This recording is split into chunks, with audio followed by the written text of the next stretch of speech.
ibadah kita hari ini. Kita siapkan hati kita siapkan pikiran kita berdoa. Tuhan, terima kasih buat hari ini. Hari ini Tuhan, kami akan memulai ibadah kami. Biarlah Tuhan memberkati setiap kami, dan kami akan menaikkan pujian bagi nama Tuhan. Hanya di dalam nama Tuhan Yesus Kristus kami siap memuji Tuhan. Haleluya. Amin.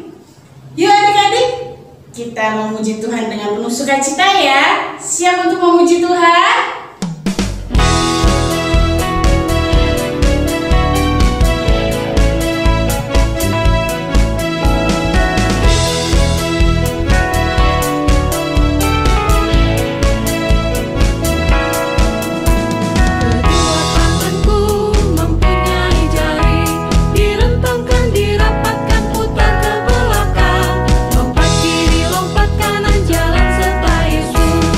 Kedua kakiku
Salam adik-adik. Tiba saatnya kita akan mendengarkan firman Tuhan. Kakak ajak adik-adik untuk berdoa ya. Terima kasih Tuhan Yesus, kami akan belajar firman-Mu. Tuhan pimpin kami, untuk kami bisa merenungkan dan melakukan firman Tuhan. Dalam nama Tuhan Yesus, haleluya, amin. Adik-adik, judul renungan firman Tuhan minggu ini adalah Filipus membawa Injil ke Samaria.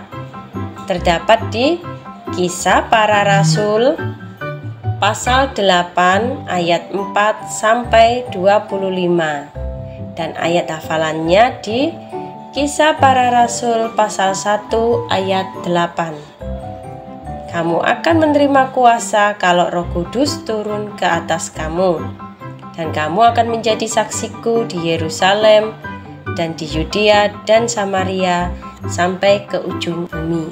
Adik-adik masih ingat ya dengan cerita minggu kemarin tentang Stefanus? Nah, orang-orang percaya menguburkan Stefanus. Mereka sangat sedih.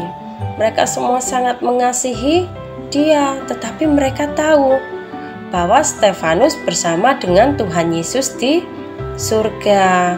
Sekarang mereka harus memikirkan diri mereka sendiri. Apa yang harus kita lakukan? Kata para rasul satu sama lain. Para pemimpin Yahudi akan terus mencari kita. Mereka akan memasukkan kita ke dalam penjara dan mungkin akan membunuh kita. Dan para rasul itu saling berbicara. Mari kita berdoa dan bertanya pada Tuhan apa yang harus kita lakukan. Akhirnya mereka semua berseru kepada Tuhan dan Tuhan menunjukkan rencana yang ada dalam hati Allah.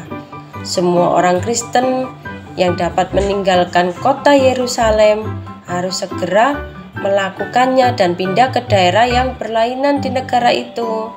Tetapi para rasul harus tinggal di Yerusalem. Mereka harus berada dekat dengan orang-orang Kristen yang tidak dapat meninggalkan Yerusalem atau mereka yang sudah dipenjarakan. Tidak lama kemudian, banyak orang Kristen melarikan diri dari Yerusalem. Ada yang menuju ke utara, ada yang ke barat, ada yang ke selatan. Mereka tinggal bersama dalam kelompok-kelompok kecil seperti keluarga kecil dari orang-orang milik Yesus yang pergi menuju desa atau kota di Palestina.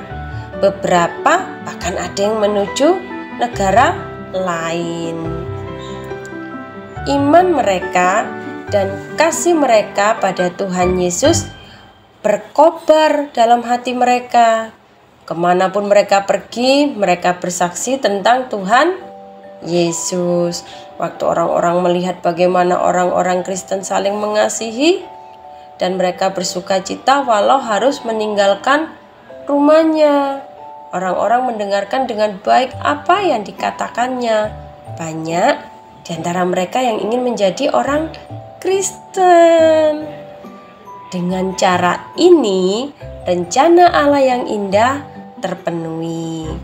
Allah tidak ingin gereja Tuhan Yesus hanya di Yerusalem saja.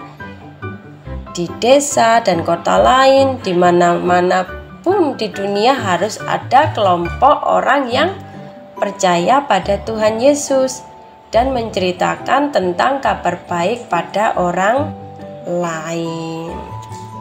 Adik-adik, di antara mereka yang meninggalkan Yerusalem itu ada yang bernama Filipus.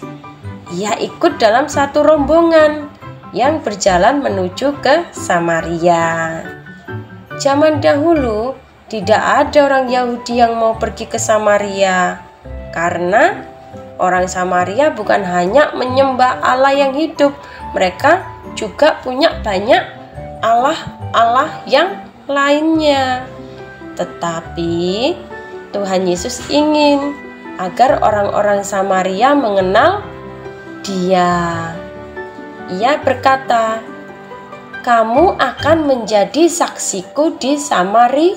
Ya, di Samaria Tuhan memimpin Filipus ke sebuah kota di mana seorang dukun yang sakti melakukan pekerjaannya yang jahat. Dukun ini bernama Simon. Ia dapat melakukan banyak hal yang ajaib. Orang-orang di kota itu belum pernah mendengar berita tentang Tuhan Yesus. Jika orang-orang di sana perlu bantuan, mereka pasti perginya pada Simon. Orang-orang yang mengikutinya kagum akan kesaktiannya. Simon ini disebut kuasa Tuhan yang besar karena semua orang percaya bahwa kuasanya itu berasal dari Tuhan. Tetapi sebenarnya adik-adik, Simon ini melakukan hal ini dengan kuasa yang dari setan. Nah, waktu Filipus tiba ke kota ini, di kota Samaria ini, ia memberitakan kabar baik tentang Tuhan Yesus. Di pasar, di jalan-jalan, Filipus menceritakan pada orang Samaria bahwa Tuhan Yesus berkuasa mengalahkan kuasa setan dengan kuasa yang berasal dari Allah yang Maha Kuasa. Orang-orang Samaria mulai membawa orang-orang yang kerasukan setan. Filipus mengusir setan dengan penuh kuasa dalam nama Yesus Kristus. Keluarlah dari orang-orang ini, engkau setan. Nah, setan itu keluar sambil berteriak. Adik-adik, mereka juga membawa orang-orang lumpuh dan sakit yang lainnya. Filipus mendoakan mereka dengan penuh kasih di dalam nama Tuhan Yesus. Filipus menumpangkan tangan pada yang sakit dan Tuhan Yesus menyembuhkan mereka. Sukacita besar terjadi di kota itu. Banyak orang Samaria yang bertobat dari dosa-dosanya dan percaya kepada Tuhan Yesus. Dan Filipus membaptis mereka. Terus bagaimana ya dengan dukun Simon ini? Tidak ada lagi yang memperhatikan dirinya. Tetapi Simon mulai memperhatikan apa yang Filipus katakan dan lakukan. Ia heran melihat keajaiban yang terjadi dalam nama Tuhan Yesus. Simon mengikuti Filipus kemanapun Filipus pergi dan mendengarkan apa yang Filipus katakan tentang Tuhan Yesus. Simon juga mulai percaya pada Tuhan Yesus dan dia mau dibaptis bersama dengan orang-orang yang lainnya. Adik-adik, para rasul mendengar bahwa banyak orang di Samaria yang percaya pada Tuhan Yesus. Mereka sangat senang mendengar berita ini. Allah memakai Filipus, saudara kita, untuk menolong orang banyak untuk percaya pada Tuhan Yesus, kata Petrus pada Yohanes. Marilah kita pergi ke Samaria dan mengunjungi orang-orang Kristen baru di sana. Dan akhirnya Petrus dan Yohanes meninggalkan Yerusalem dan berjalan kaki sampai akhirnya tiba di kota Samaria di mana Filipus bekerja. Betapa senang Filipus berjumpa Petrus dan Yohanes. Dan Filipus berkata gini, doakanlah orang-orang yang sudah dibaptis. Saat Rasul Petrus dan Yohanes mendoakan orang-orang yang baru bertobat dan menumpangkan tangan atas orang-orang itu, mereka menerima Roh Kudus, sama seperti yang terjadi di Yerusalem pada hari Pentakosta. Orang-orang ini menjadi lebih kuat dan lebih bersukacita setelah menerima Roh Kudus. Nah, si dukun Simon itu, ingat ya, nah yang tadi Simon akhirnya dibaptis. Simon heran saat melihat orang-orang menerima Roh Kudus setelah Rasul Petrus dan Yohanes menumpangkan tangan atas mereka. Andai kata saya memiliki kuasa itu, maka orang-orang akan mengagumi saya lagi, kata Simon di dalam hatinya. Ini bukan pikiran Tuhan Yesus ya adik-adik ya. Ini pikiran Simon sendiri yang belum sepenuhnya berubah.